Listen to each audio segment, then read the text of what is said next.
నమస్కారం అండి. మరొక విషయంతో మీ మధ్యలోకి వచ్చి ఉన్నాను. అదేంటంటే ఒక షాప్ యజమాని ప్రతి కస్టమర్ కూడా నా షాప్కే రావాలనుకుంటారు. కానీ ఒకటి ఆలోచించాలి, ఏంటంటే అక్కడ ప్రోడక్ట్ బాగుందని రావాలా, లేదంటే దానిలో క్వాంటిటీ ఎక్కువ ఉందని రావాలా, లేదా ధర తక్కువ ఉందని రావాలా, ఎందుకోసం రావాలి అనేది షాప్ యజమాని కానీ ఇంకా ఏ ఇతర ఆఫీస్ ఎవరైనా సరే ప్రోడక్ట్ సేల్ చేసేవారు ఆలోచించాలి.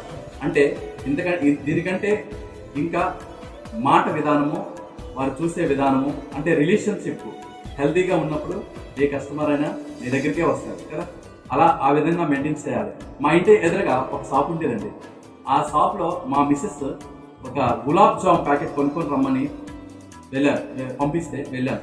అయితే వాళ్ళ ప్రోడక్ట్ ఎట్లాంటిది ఇచ్చారంటే ఎక్స్పైర్ ఇచ్చారు.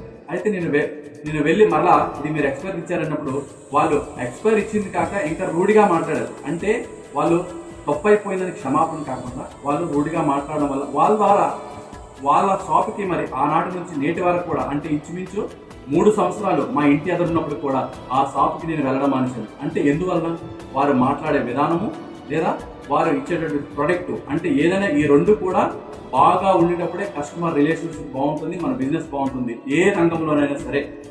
ఏమంటావు మిత్రమా?